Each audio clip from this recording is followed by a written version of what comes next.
Muito boa noite a todos e a todas. Hoje eu tenho um dia muito especial aqui na All TV e nas redes sociais. Eu entrevisto o pré-candidato à Prefeitura de São Paulo pelo Partido dos Trabalhadores, que venceu a consulta feita aos dirigentes do partido, Gilmar Tato, ex-secretário de Transportes da cidade na minha gestão, mas que passou por várias pastas da administração Marta antes de se associar à nossa administração entre 2013 e 2016. Muito boa noite, Gilmar. Boa noite, Fernando. É um prazer estar aqui com você, conversar com o seu pessoal. E para mim foi uma grande honra servir o seu governo na cidade de São Paulo. Você que foi um excelente ministro da Educação e também foi um excelente prefeito. Gilmar, vamos falar muito da cidade, vamos falar um pouquinho do PT, vamos falar da conjuntura nacional. Vou dividir em 3 blocos aí para a gente passar 40, 50 minutos juntos. Eu espero que a gente consiga passar pelos problemas principais e a gente pode também repetir daqui umas semanas um outro programa como esse, porque a campanha vai ser longa, nós vamos ter muito tempo para discutir. Mas eu queria, primeiro, te apresentar para o grande público, porque você já foi deputado federal, você já foi secretário municipal por 8 anos, você é das poucas pessoas que eu conheço que conhece São Paulo a palmo, não é a metro, não é a palmo. Já cuidou de cada cantinho dessa cidade, já foi secretário de subprefeitura, já foi secretário de várias pastas, Casa Civil, transporte, enfim. Você, não só pelos 8 anos de governo municipal, mas também como deputado, apresentou várias propostas no campo da mobilidade urbana, da sustentabilidade, tem uma agenda moderna na cabeça, uma visão de cidade moderna. E eu queria que as pessoas tivessem a oportunidade de conhecer esse teu trabalho e por que você foi escolhido pelo PT para nos representar nas próximas eleições. Então, eu vou começar, evidentemente, para aquilo que te marcou a vida. Você é mestre pela Escola Politécnica da USP, você faz, não sei se já concluiu, mas está prestes a concluir o doutorado na Politécnica da USP, também na área de mobilidade urbana. Você foi secretário, você talvez seja o secretário que mais tempo tenha ocupado a pasta dos transportes na cidade e é reconhecidamente o artífice de propostas que ganharam o país. Vou citar algumas delas para que as pessoas tenham noção do legado que você deixou para a cidade de São Paulo. Praticamente, corredores de ônibus, faixas de ônibus, ciclovias, moderação da velocidade, bilhete único, passe livre, tudo isso, para citar algumas iniciativas, saiu da secretaria quando você era o titular. Então você efetivamente garantiu para o trabalhador e para o estudante dessa cidade conquistas que estão na memória. Óbvio que isso é associado a ora a Marta, ora o Haddad, mas o fato é que o secretário era você e a gente sabe que a decisão política ela é uma parte muito importante da administração, mas a implementação técnica ela faz parte da política, porque se a política não tiver o braço operacional, ela não se realiza, ela não se concretiza. Então, minha primeira pergunta é no sentido de você apresentar esse que é talvez o teu maior cartão de visitas, que é o seu legado na área de transportes. Como é que você começou a pensar o transporte a partir desse viés coletivo, da cidade sustentável, do direito ao transporte público de qualidade, do direito do trabalhador a consumir menos da renda dele com transporte para sobrar dinheiro para uma alimentação melhor, para o lazer, para a cultura, para a educação? Como é que você entra nesse mundo do transporte? Então, Fernando, eu cheguei rapidamente, vou fazer uma introdução. Eu cheguei em São Paulo com 13 anos, tá certo? E comecei a minha vida social na cidade, na periferia da cidade de São Paulo, na Zona Sul, na Capela do Socorro, em SEBS, Comunidade Eclesial de Base. Tinha um padre lá bastante progressista, e logo em seguida a gente entrou no PT em 81. E aos 14 anos, é o meu registro de carteira, 1º de julho de 78. E comecei a trabalhar com 13 anos, só que naquela época não podia ter registro com 13 anos. E a partir daí, com o surgimento do PT, a gente foi digamos, aquela evolução, o processo da democratização do país e as disputas políticas na cidade de São Paulo, o movimento contra a carestia, as greves que aconteceram na época do Maluf, teve o assassinato do Santos Dias da Silva lá na Silvânia, na Avenida Sabará. Essa evolução, eu acabei me tornando presidente do PT, deputado estadual, e aí a Marta ganha a eleição, e a primeira secretaria que eu fui, Fernando, foi de abastecimento. E lá foi a primeira prova de fogo que eu tive, tá certo? Sem experiência nenhuma no executivo, tá certo? Era o meu primeiro mandato de deputado estadual, fiquei só 2 anos, fui para o executivo, na Secretaria de Abastecimento, e eu fui visitar, na hora do almoço, uma escola de latinha no Paraisópolis. A escola chama ainda, a Fernanda Haddad, Paulo Freire. Tinha quase 2.000 crianças. Eu cheguei na hora do almoço e as crianças estavam comendo bolacha seca. E naquele momento eu fiquei assim, eu falei, não é possível que isso, eu sou responsável. Eu sou o secretário de abastecimento, eu sou responsável por isso. Não dá para acreditar que as crianças estão comendo bolacha seca, e todo mundo sabe que do ponto de vista do crescimento da criança, principalmente se você não tem os ingredientes certos na idade certa, como o leite, por exemplo, que o Dória tirou quando assumiu a prefeitura, a criança não evolui, tá certo? Foi aí que eu me reuni toda a equipe de nutricionistas do abastecimento e falei, pessoal, nós vamos ter que resolver isso, dar almoço e janta para essa criançada, para esses estudantes na escola. Era quase 1 milhão de crianças. Eu cheguei na época para a Marta e falei, Marta, nós temos que resolver esse problema. Não dá para as crianças ficarem sem comida na escola. Aí ela falou, não tem dinheiro. Não tem dinheiro porque era a gestão do PITA, né? A cidade estava assim, arrasada. E aí eu falei, faz o seguinte, tem um contrato do Leve Leite, eu vou reduzir esse contrato por 25%, que é o que a lei permitia na época, e permite até hoje, né? A lei de licitação. Eu vou manter a quantidade e vou reduzir em 25%. Se esse dinheiro ficar comigo, posso implantar? Pode. Foi aí que eu juntei. Escola de latinha. Eu nunca vi assim, não dá para fazer, Fernando. Era assim, é própria da administração pública, e você foi prefeito, sempre assim, não dá para fazer, precisa de funcionário. E era assim, não dá para fazer. Escola de latinha, não tem cozinha, não tem funcionário, não tem estrutura, tal, não sei o quê. Enfim, nós implantamos almoço e janta na escola. A partir daí, eu fui logo no ano seguinte, fui para a subprefeitura. Para a implantação da subprefeitura, eram as administrações regionais que foram criadas em 64. Então, a estrutura da prefeitura no território era muito arcaica, velha, viciada, clientelista. E aí a prefeita, na época, a Marta, pediu para que eu implantasse a subprefeitura da cidade de São Paulo. Foi duro, Fernando, foi duro, porque eu percebi que quando você tira poder de secretários, não é fácil, tá certo? Porque a subprefeitura, tanto é que você tem as coordenadorias da saúde, da educação, da assistência social, do esporte, tudo isso você tirava poder dos secretários. Então foi um momento difícil na minha vida, tá certo? Eu arrumei briga com todo mundo dentro da prefeitura, né? Aí nós criamos uma lei, implantamos as subprefeituras, e logo em seguida estava um caos o transportes.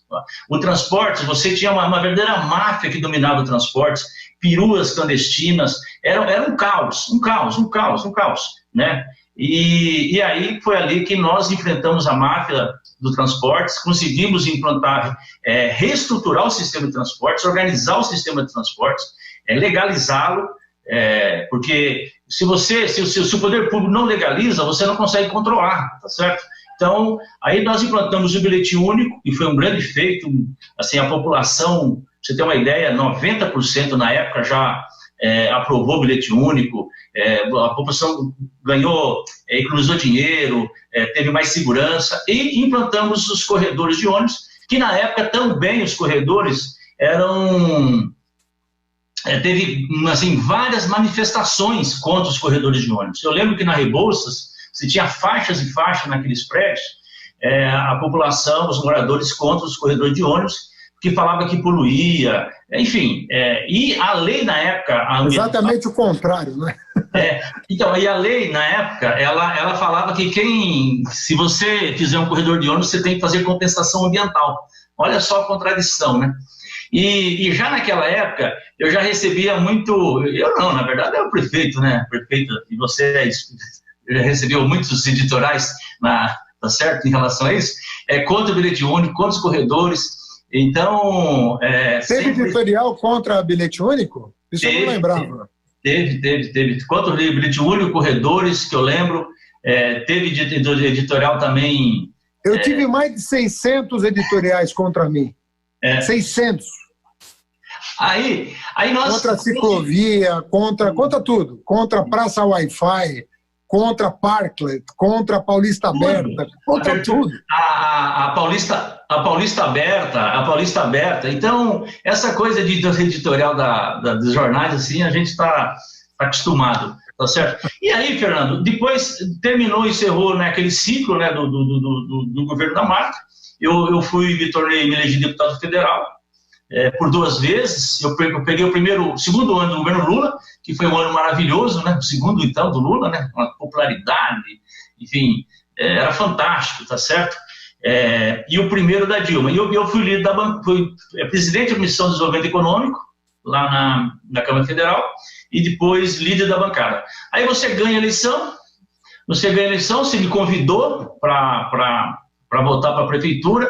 Eu confesso que achava que um ciclo meu estava se encerrando, já tinha encerrado na cidade, em relação a, né, ser secretário, né? Mas aí foi um outro desafio, porque eu falei, vai ser mais calmo, vai ser mais tranquilo, principalmente na área do transporte, né? Mal você sabia. Quis o destino que começaram aquelas manifestações, né, dos estudantes do Passe Livre, e que depois se tornou um movimento...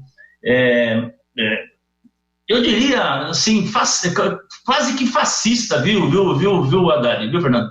Porque é o seguinte, eu tô acostumado sempre de participar de movimento social, mesmo contra mim, o pessoal de moradia, da educação, da saúde. É comum, lá no Congresso Nacional, você tem manifestação de todo tipo, e quando você é governo, é contra o seu governo, é contra o seu partido, tá certo? Então, eu sempre transitei no meio desses movimentos, tá certo? E aqui, em frente à prefeitura, eu ia da Secretaria de Transporte até o seu gabinete e passava no meio, tá certo? E comecei a perceber uma hostilidade muito grande, muito agressiva, assim, uma coisa muito, uma violência física. Tanto é que eu comecei, não passava mais no meio daquele pessoal, né?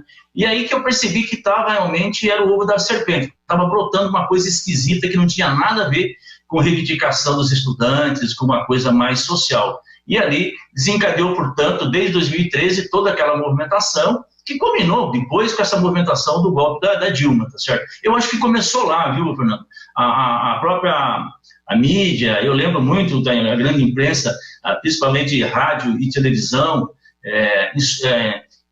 inflamando assim a população, insuflando para a população, tem que quebrar mesmo, sabe? Eu lembro do Datena falando, tem que quebrar mesmo. Então, foi ali. Mas mesmo assim, sob o seu comando, nós conseguimos fazer bilhete único mensal, bilhete único semanal, bilhete diário. Nós conseguimos fazer 400 quilômetros de faixa exclusiva de ônibus, que era 12 quilômetros por hora a velocidade, né, do ônibus. A gente conseguiu atingir 22 quilômetros por hora, sabe? Então, um aumento assim de quase 100%. E nós, o passe livre do estudante acabou acontecendo com o seu governo, e as linhas noturnas nós fizemos, nós organizamos o transporte de carga, que ninguém fala, tá certo? Cargas perigosas, regulamentamos o aplicativo, que hoje, inclusive, está organizado nas cidades, os aplicativos. A prefeitura, inclusive, arrecada recurso com isso. E fizemos as ciclovias. e fizemos a Paulista Aberta. Então, tudo isso você, evidente que você apanhava mais do que eu, porque você era o prefeito, né? Mas com muita determinação, com muito planejamento, a gente tinha assim muito claro para quem a gente estava governando, né? Imagina se não fosse essas ciclovias, imagina se não tivesse essas ciclovias, o que estaria acontecendo com essa juventude que estão aí trabalhando nesses aplicativos, tá certo? A redução de velocidade que você falou, tudo isso sem a benevolência da grande, assim, da grande imprensa na cidade, tá certo? Mas, por isso que eu acho que eu estou preparado, Fernando, assim, eu me preparei para ser prefeito de São Paulo, nesse sentido, tá certo? Pela essa experiência, eu não poderia deixar de dizer aqui, Fernando, e eu sei que você concorda com isso, que nós estamos falando da licitação pública, coisa que interessa ao povo, de interesse da população, mas deixar aqui a minha solidariedade, todas as famílias que perderam seus entes queridos do Brasil todo, que têm seus familiares, seus parentes, amigos que estão internados. Acho eu que falta um comando político por parte dos nossos governantes, no sentido de entender que nós estamos numa guerra, né? Nós estamos numa guerra, e guerra você tem que ter comando, e esse comando tem que ter líderes, e a gente percebe que diante desta pandemia, diante dessa dificuldade que a população está passando, a gente observa que não é isso que estamos vendo na cidade de São Paulo. Por isso, da minha solidariedade a toda essa população que está sofrendo nesse momento. Gilmar, ainda sobre transporte, né? Eu falei, depois você complementou, quantidade de... o legado que você deixou em duas administrações, na da Marta e na minha, é um conjunto muito expressivo, muito expressivo. Vai desde questões cosméticas e estéticas, por exemplo, a regulamentação de parklets. É uma coisa para deixar a cidade mais leve, mais humana, as pessoas não ficarem de pé na calçada aguardando uma mesa no restaurante, poderem se confraternizar, até coisas muito pesadas do ponto de vista da implementação, que, por exemplo, o bilhete único, o trabalho que deu, os corredores, o trabalho que deu. Então, passando por aplicativo, passando por ciclovia, nós fomos de A a Z e ganhamos, inclusive, um prêmio internacional muito importante, que foi muito pouco divulgado aqui. É engraçado que quando o PT governa, o transporte público avança. E quando o PT está fora do governo, para tudo. As coisas parece que abre um parênteses na vida da cidade que não acontece nada. Nem a imprensa cobre, nem o prefeito governa, nada, não acontece nada. Esperando o PT voltar para retomar o que já estava fazendo. O que você sinalizaria para o futuro do transporte público na cidade de São Paulo? Gilmar Tato, prefeito, quais são as linhas gerais que você pretende adotar no seu plano de governo? Você ainda vai ter tempo de apresentá-lo na televisão e tal, mas dá umas pistas aqui para quem está te ouvindo. Fernando, nós com certeza vamos pegar uma prefeitura mais organizada, até porque foi você que conseguiu rever aquela dívida da prefeitura, né, com o governo federal, economizando 50 bilhões, né, são 3 bilhões por ano. Então a prefeitura, sobre esse ponto de vista, vai estar melhor em função dessa renegociação da dívida. Mas, por outro lado, a população vai estar mais empobrecida, tá certo? Já estava acontecendo isso, né, pós-Lula, com o Temer e agora o Bolsonaro, o aumento do desemprego, e agora com essa pandemia, então, você vai ter uma situação muito difícil para a população, principalmente da periférica. E nesse sentido, Fernando, nós temos que evoluir nessa área do transporte, ao meu ver. Eu defendo que nós temos que implantar a tarifa zero de forma gradual, progressiva, tá certo? Você fazer, primeiro, uma política de não aumentar a passagem. Nós vamos ter que, não tem como você aumentar a passagem na cidade de São Paulo, em função que você tem, quem está pagando a passagem de ônibus é a população mais pobre da cidade, tá tá certo? E tem levantamento disso. Então, nós temos que estancar a questão do aumento da passagem. A segunda, você pode fazer de forma gradual. Você faz aos domingos, de madrugada, aos sábados, no feriado, eventualmente às segundas-feiras, para quem precisar ir lá pagar uma contra ou eventualmente procurar um emprego. Então, não tem como mais a cidade de São Paulo e o país. O sistema de transporte, Fernando, está entrando em colapso no Brasil todo, tá certo? Em função disso, nós temos que buscar a grande pergunta, sim, mas e fonte de financiamento disso? Eu vejo como quatro fontes de financiamento assim, que poderiam ser feitas. A primeira é continuar o subsídio. Não tem como, tá certo? A população tem que pagar para garantir um transporte de qualidade. A segunda, você pode, aquela proposta que você fez da CID municipal. O Congresso vai ter que aprovar uma lei dessa, permitindo que as prefeituras possam implantar a CID municipal. A terceira, esses aplicativos que foram implantados no seu governo, parece que tem R$500 bilhão já que é arrecadado todo ano. Então, nós temos que pegar esse recurso, que é o transporte individual, ele é público, mas individual, você transportar para a tarifa zero, tá certo? E a outra é o Vale Transportes, ele ser universal. Você sabe que o Vale Transportes, hoje o empregador só dá o Vale Transporte para aqueles que efetivamente usam o sistema de transporte público. Não, tem que ser universal. Todos os trabalhadores têm direito a receber o Vale Transporte. Se ele não pegar o ônibus, esse dinheiro fica num fundo, tá certo? E esse fundo ele serve para subsidiar o transporte público. Porque o transporte está lá, a infraestrutura está lá, o corredor está lá, o ônibus está lá. Então, não tem sentido. Se ele não usa ou não é um problema do poder público, né? E a minha proposta é que aqueles 6% que o trabalhador paga, que é descontado do salário dele para ele usar o Vale Transporte, que a gente tinha que eliminar isso.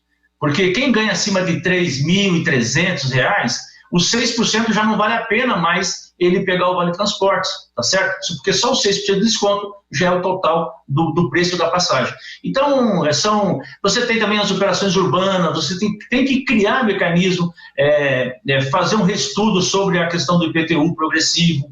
Quer dizer, o quarteirão lá do Dória tem que proporcionalmente ele paga menos IPTU, né, que uma casa da periferia, simples da periferia. Então, são mecanismos que nós podemos, assim, fontes de recursos que a gente pode eventualmente buscar, tá certo? E eu acho que nessa área do transporte vai ser a grande revolução.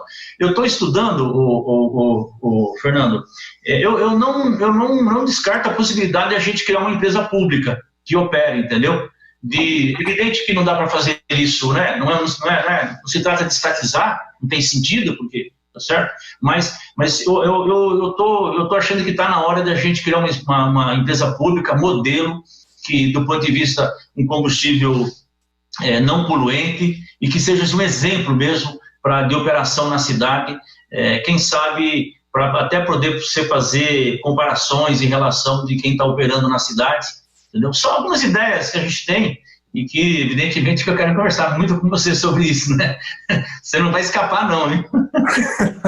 Gilmar, deixa eu te perguntar uma coisa. Não fica falando que você vai ficar viajando o Brasil inteiro, não, porque eu sei onde você mora. Então, eu vou lá. Rapaz, não, eu estou à disposição da cidade, à sua disposição, porque eu acho muito importante.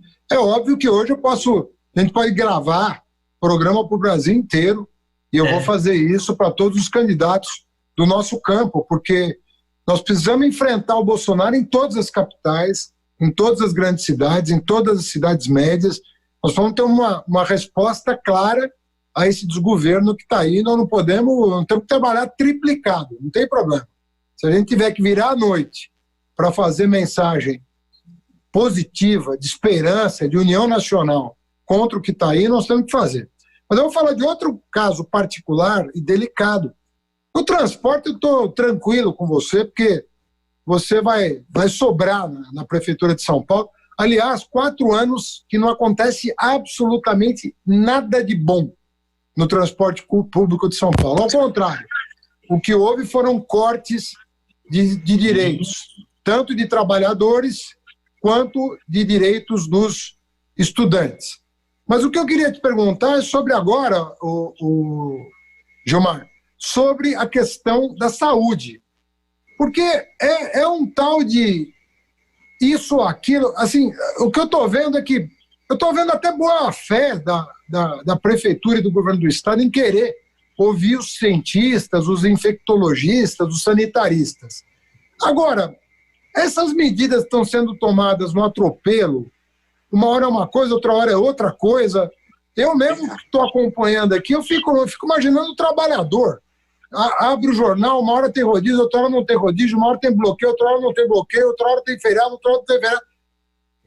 Você acha que a gestão, não estou nem, volto a falar, não estou nem falando da intenção, que parece que está sintonizada com a ciência, com os médicos e tal, mas você acha que a gestão não está um pouco confusa na cidade de São Paulo? A gestão... Então, eu concordo com você que eles têm se esforçado no sentido de procurar atender a população, mas o problema é que eles não entendem, assim, eles não têm a sensibilidade social. É isso que nos diferencia deles, do Dória e do Covas. Segundo, não existe coordenação política para atender a população, tá certo?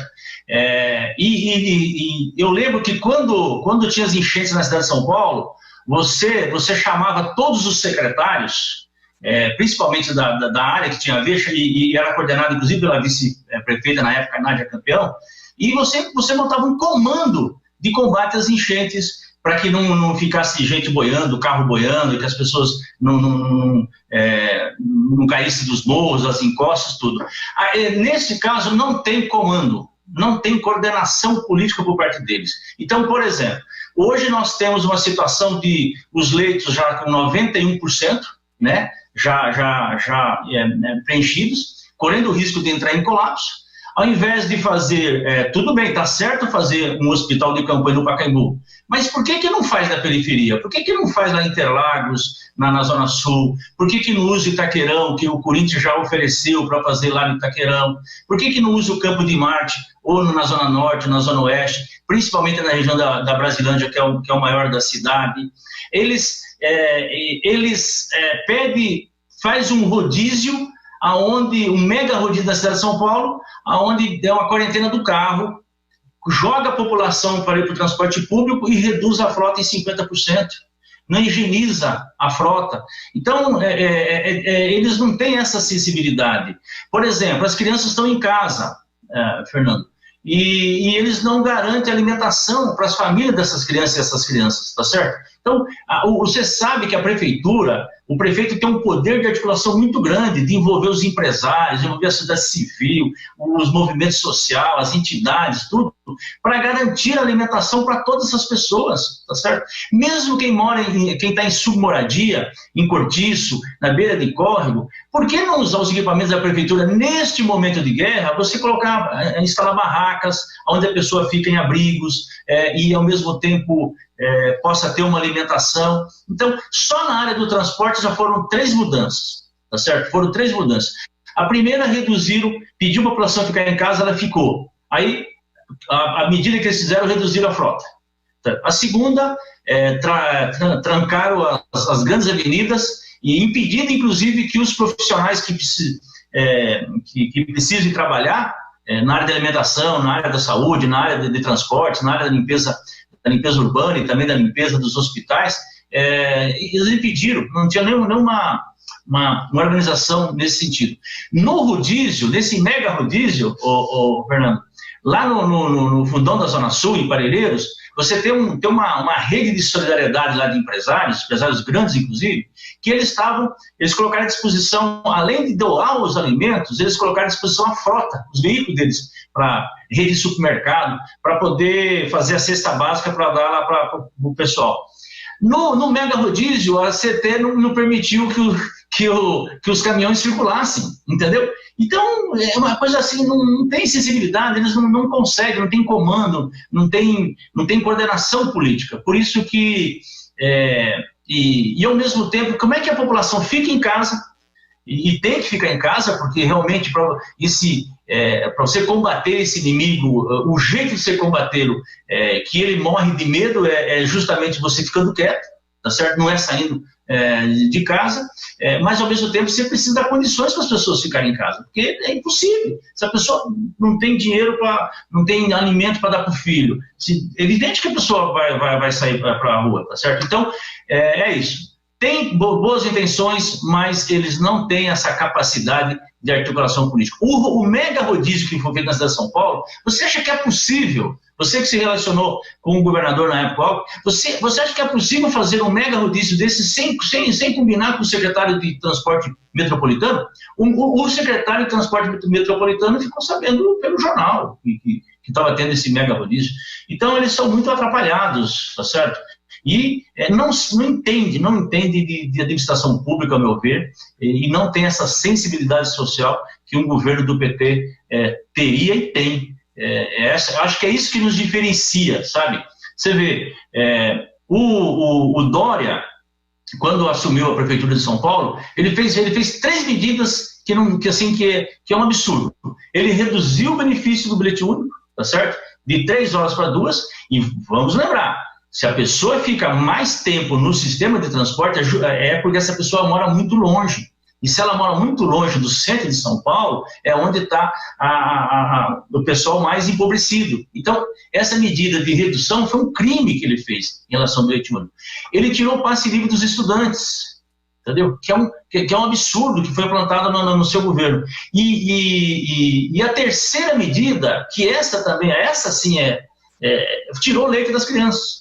Certo? O leite, numa parcela das crianças da escola, ele tirou. Então, e essa política de privatizações que ele vinha fazendo, depois agora assumiu o Covas, continua, e ele está fazendo no governo do Estado, a população começa a perceber o quão importante a presença do Estado, né? Um Estado forte, um Estado que proteja, um Estado que dê assistência, mesmo em relação aos moradores em situação de rua, que é um problema grave na cidade de São Paulo, está crescendo cada vez mais. Nós temos que ter uma política específica para isso, que dê carinho, que dê cuidado, que tenha um repouso para essas pessoas, que tenha abrigo, que essas pessoas moradoras de rua possam efetivamente ficar junto, a mulher com o homem com a mulher, com o filho, com a filha, com o cachorro, né? Que tenha tratamento médico adequado para essas pessoas.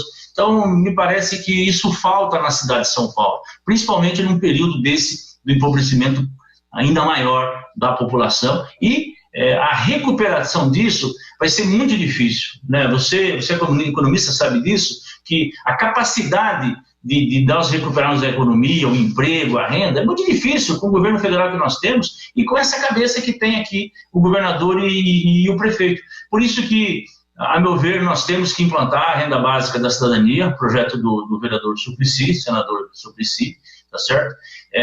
Eu acho que nós temos que verificar os critérios disso, mas a população é a única renda que ela vai ter nos próximos anos. Eu acho que nós temos que implantar, Fernando, uma espécie de centro culturais por vila, por quarteirão na cidade de São Paulo. Você usar a chamada frente de trabalho, ou mesmo Bolsa Família, e você direcionar para a cultura.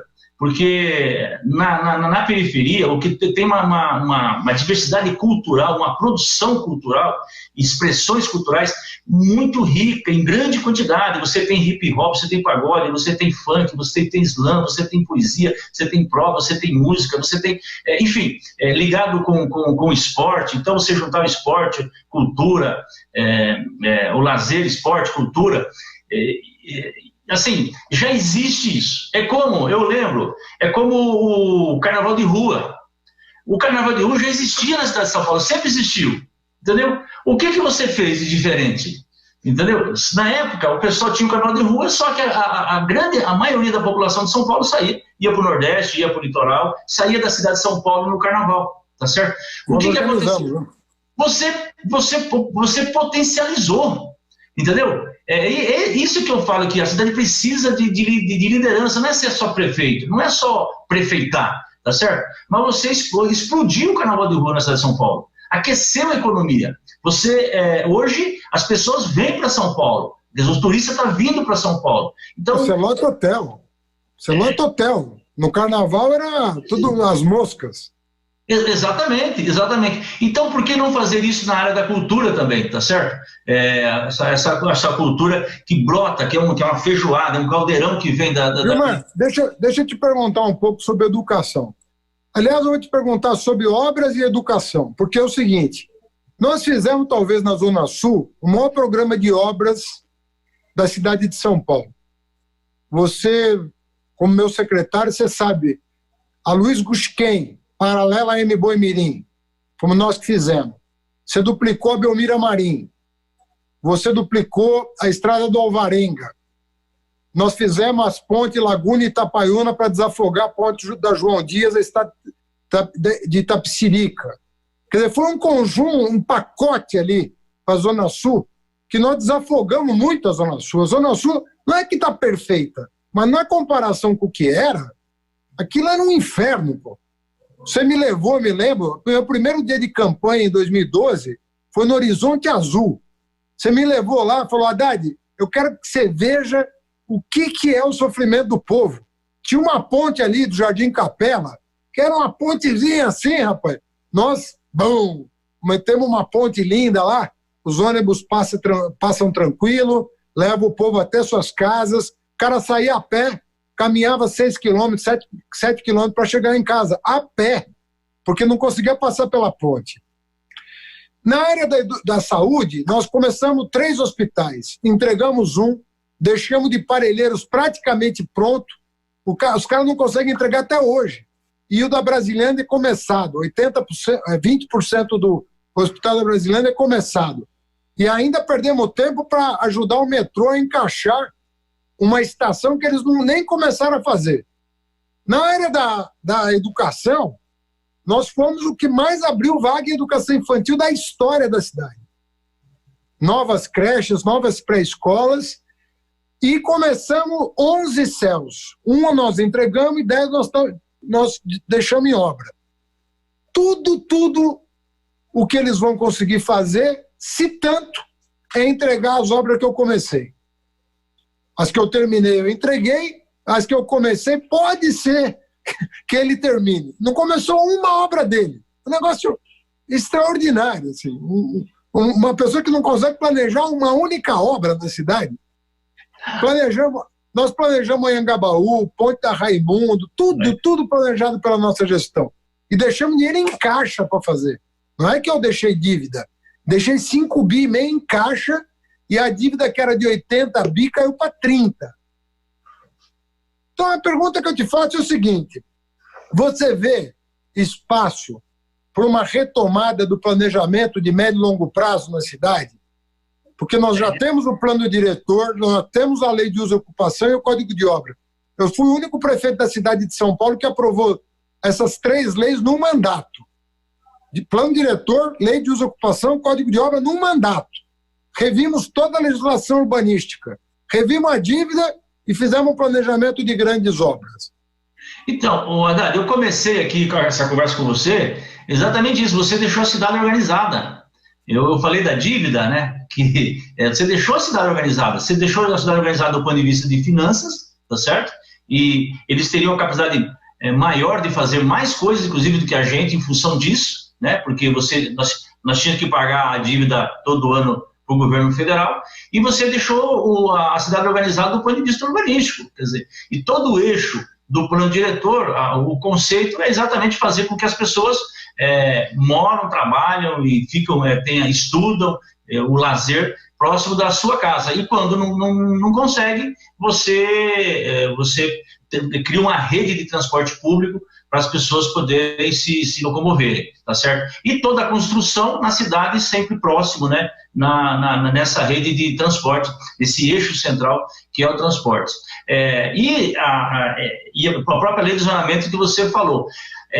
Eu estou o seguinte, tem que ver como vai ficar a cidade depois dessa pandemia, do ponto de vista de recursos, viu, Haddad? Mas é fundamental para que haja circulação na cidade, você tem que fazer algumas obras estruturais, como alguns corredores de ônibus. Você citou as obras da Zona Sul, mas se a gente for para a Zona Leste, a mesma coisa nós fizemos na Zona Leste. Você pega, é que a gente não lembra, mas o pessoal não lembra, mas tem a estrada do Guatemi, o que nós fizemos na Raguep Shoff, na estrada do Guatemi, no entroncamento com a Luiz Mateus, aquilo que você citou, isso lá na Zona Leste, isso que você falou da Raimundo com a Candido Sampaio, as intervenções que nós fizemos, nós fizemos a centena no bairro, não tinha circulação, os bairros da cidade não circulam, não conseguem circular, tá certo? Então, essa retomada de céus, a retomada de alguma de intervenção na área de combate às enchentes, e mesmo dos hospitais, o mais difícil de você construir, de você construir um hospital, você sabe disso, por exemplo, de Parelheiros, não era o problema do recurso da obra, o problema é você conseguir a licença, o terreno e a licença ambiental, né, esse foi o grande feito, depois fica mais fácil construir, né? E hospital que você encampou, que você comprou ali na Santa Marina, Santa Catarina, que aliás minha filha nasceu nesse hospital, quando era privado, tá certo? Ele é fundamental esse tipo de... Agora a gente está sentindo, está percebendo a importância que tem esses equipamentos públicos. Eu estive com o Padilha ontem, sábado, sexta, ali em frente ao Hospital Sorocabana, entendeu? Que eu sei do esforço que você fez no sentido de pegar aquele hospital para a prefeitura, e a prefeitura não estava dando a área, tá certo? Nós fomos lá com todos os cuidados, com máscara, com distanciamento adequado do ponto de vista da orientação sanitária, que é justamente para cobrar para que também tem aquele equipamento que fique para o sistema SUS. E qual o problema do hospital de campanha? O hospital de campanha acabou a pandemia e desmonta. Tá certo? É como se fosse um dinheiro um desperdício pós, né? Agora é fundamental, tem que fazer. Mas quando você constrói um hospital, ele fica permanente na rede pública, tá certo? Uma coisa que você não falou, mas é verdade, a valorização do funcionalismo, que é o rosto do poder público, né, com a população, é fundamental. Olha esses profissionais da saúde, a importância que eles estão tendo, tá certo? Desde a limpeza até o médico, o enfermeiro, o pessoal, os motoristas do SAMU, entendeu? Eles desmontaram o SAMU, Haddad. Pra você ter uma ideia, quando o SAMU, a logística do SAMU era tão perfeita na sua época, que você tinha, era questão de 5 minutos, o máximo 10, mas a média era de 5 minutos, de 5 a 7 minutos, para atender a pessoa que sofreu um acidente. Tanto é que eu fui lá na central do SAMU para verificar essa logística, para como que ia ser quando quebrasse um carro numa rua, na avenida, para a gente ter uma logística para atender, para tirar rapidamente esse veículo da via, tá certo? Eles desmontaram o SAMU, entendeu? Então, são medidas, a ampliação que o nosso governo teve em relação à educação infantil foi uma coisa fantástica, entendeu? Então, é isso que eu falei, eles não têm, a impressão é que eles não perdem tempo para pensar a cidade e para governar a cidade e para fazer coisa. Eles me criticavam muito, que falavam que a ciclovia era só pintar, era só passar tinta, né? E achavam que não tinha um planejamento, não era algo organizado. Depois eles quebraram a cara e perceberam que tinha planejamento, era organizado, e tem uma proposta de rede cicloviária que nós aprovamos no comitê de transportes, no Conselho Municipal de Transporte e Trânsito na época, que era fazer 500 quilômetros por cada mandato. Você fez, tá certo? E nem estava no nosso plano de governo, não estava, tá certo? E agora eles não fizeram nem um quilômetro. Então, por quê? Porque é difícil, porque eles não trabalham com conflito. Aonde tem conflito, eles não mexem. E para você governar para aqueles que mais precisam, não tem jeito. Agora, a meninada que trabalha de bicicleta, entendeu? Quando a gente planejou isso, a gente sabia que ia ter um boom de transporte de bicicleta, sobretudo de entrega. Esses aplicativos aí de entrega Rappi, sei lá o quê, Uber Eats, tá cheio de aplicativo de entrega. Essa molecada, para fazer um bico, eles trabalham de bicicleta. Então, nós planejamos 500 quilômetros de ciclovia para dar um suporte para essas pessoas não arriscarem a vida. Já ganham um pouco, ainda vão arriscar a vida para ganhar pouco. Então, no mínimo que a cidade poderia oferecer é segurança para essas pessoas. Então, eles não têm nem visão de futuro, eles não sabem enxergar 6 meses na frente. Então, uma coisa que não tem cabimento, você não enxergar 6 meses na frente. Agora, sobre essa questão, Haddad, os países na Europa, a população, em função da pandemia, começou uma parcela que começou a ficar com medo de entrar no transporte coletivo, transporte público, tá certo? O que esses governos, prefeitos fizeram na Europa? Eles abriram linhas de créditos, deram bicicleta, fizeram, sabe, uma campanha muito forte, deixa o carro em casa, tudo bem, não saia de carro, saia de bicicleta, tá certo? Ajuda a cidade, ajuda você mesmo. Então, são políticas públicas que o poder público tem que ser, além de incentivar, ele tem que oferecer, tem que dar condições para que isso aconteça, né? Então, é o comportamento. Nós, as ruas abertas, a Paulista, entendeu? Que ninguém teve coragem de tirar, né? O Dória, na época, ameaçou e aí percebeu que não dava, tá certo? Isso exige coragem. Eu lembro que no Largo 13, foi logo no começo do governo, nós tiramos os carros em torno do Largo 13, colocamos no transporte público, porque estava lá parado todos os ônibus. Então, esse tipo de atitude precisa ter coragem, tá certo? Precisa ter coragem, ter visão de futuro, visão de modernidade, energia limpa em relação ao transporte público. E o mundo passa agora por uma transição ecológica, quer dizer, novos mudanças de comportamento, mudança de consumo, novos conceitos, mudanças de comportamento do ponto de vista de você ser tolerante para com as pessoas, de você ser tolerante com a comunidade LGBT, sabe, com a comunidade negra, afrodescendente, negros, quer dizer, o combate ao racismo, é assim que uma cidade tem que ser, tá certo? Uma cidade, e eu tive a oportunidade com você, uma vez de jantar com o Penalosa, e ele falou uma frase que é verdade, quer dizer, para você combater inclusive a violência, você tem que fazer com que as pessoas ocupem a cidade, tá certo? Claro. Aonde não tem circulação Deixa eu te perguntar sobre isso.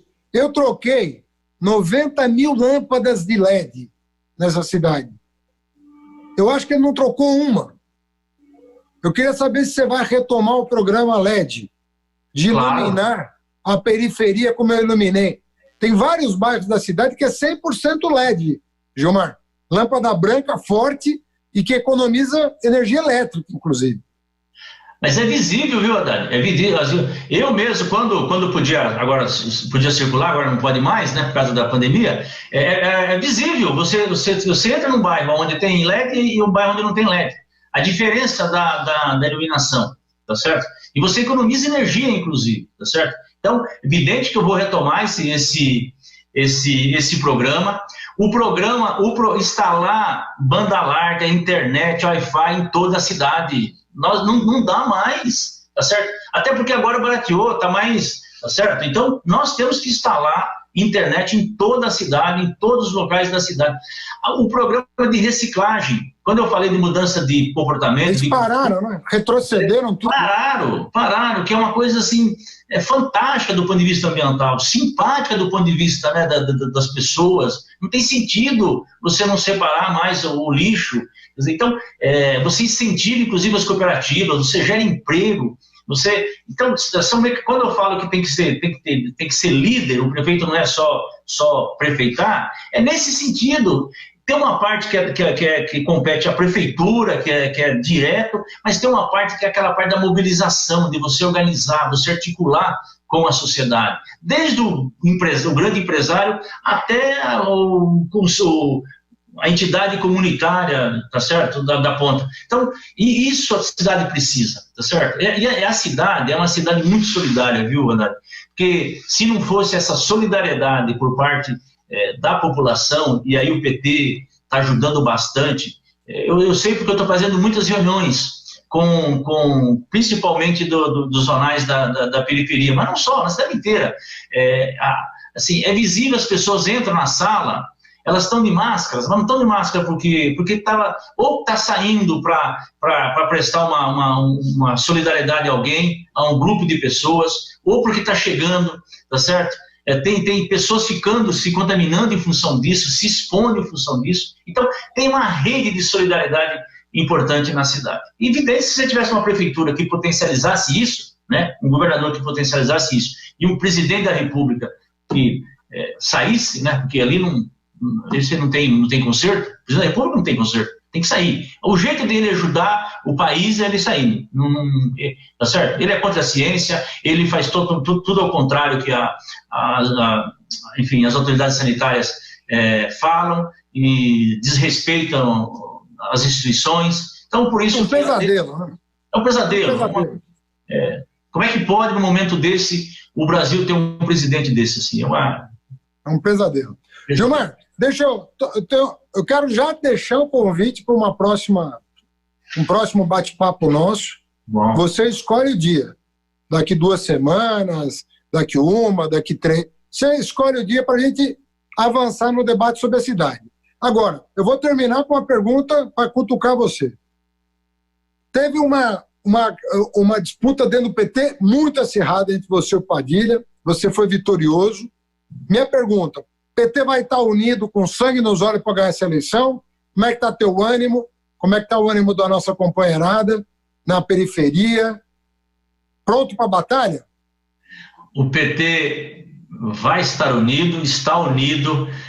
O Padilha é um grande quadro. Ele, na mesma noite, já colocou à disposição, falou para eu designar a tarefa que ele pode cumprir.